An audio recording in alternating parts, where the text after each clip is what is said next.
believe it's really 45 years since this?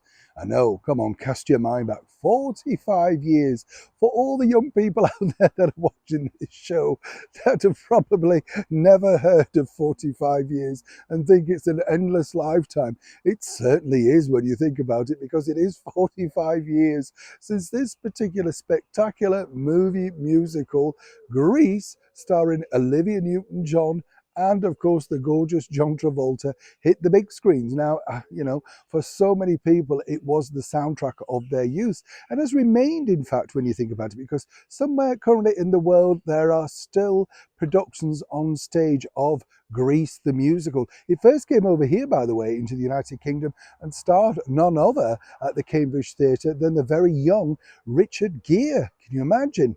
Now, what I found fascinating about the fact that it's still a perennial, and let's not forget, of course, those wonderful songs, Summer Nights, You're the One That I Want, Grease is the Word, Beauty School Dropout. Did you know, by the way, I didn't realize this until re-looking back at the interview with the brilliant John Travolta, that at that point, when they were putting the musical together, in 1977, just in the spring, Paramount Pictures were hoping to make sure or secure to have Elvis Presley playing Teen Angel. I know. And I did say to John in this particular interview, I said, wow, that would have been a bit of a coup. And he very wisely said, well, I'm not so sure, you see. He said, I'm a huge fan of Elvis Presley and I thought he was phenomenal, the world's greatest pop star.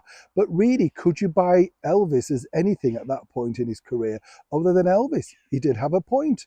Did you know also that they were considering the very talented and beautiful member of the Osmond Group, Marie Osmond, for the part of Sandy originally? This is because the beautiful and late departed, I loved her, Olivia Newton-John, felt at 33 she was going to be too old to play the teenager Sandy. That is until, of course, she decided to do a screen test, something unheard of, because normally it's the executives that ask you to do the screen test.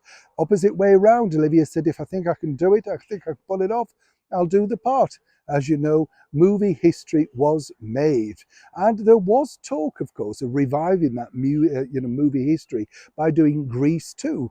I also was lucky enough to meet the two co-stars of, well, all of them actually, for Grease 2. I was lucky enough to meet the gorgeous Michelle Pfeiffer, Maxwell Caulfield, who went on to play a major part in Dynasty and the Colbys, and the very talented daughter of Judy Garland, Lorna Luft. And Lorna said to me that she felt that Grease 2 could have been a hit, but she said because Grease 1 was such a mega hit, really, how could you ever surpass it? And it wasn't too many years after. She felt that if they'd have done it in the 18-month time span, things would have been radically different.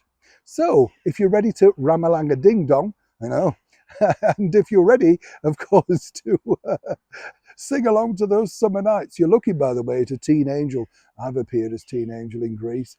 Yes, in London. Well, an incredible experience, actually, because it's one of those things, I have to point out, that when you do that role, everybody knows it. So you really do have to get involved in the moment. And Grease definitely remains the word throughout. I mean, it's still so successful today, even when they repeat it on TV, cable, or streaming things, it still gets a mega audience. And that really, to me, is what it's all about. Great movie making. It doesn't matter whether it's something like The Wizard of Oz, Casablanca, Some Like It Hot. There are very few films that come along in a lifetime, a decade, and they really hit home. And I'm sure you'll all agree, even in 2023, definitely, Grease is still the word. Now, can you believe it's 45 years ago? Neil Sean, Kensington, London.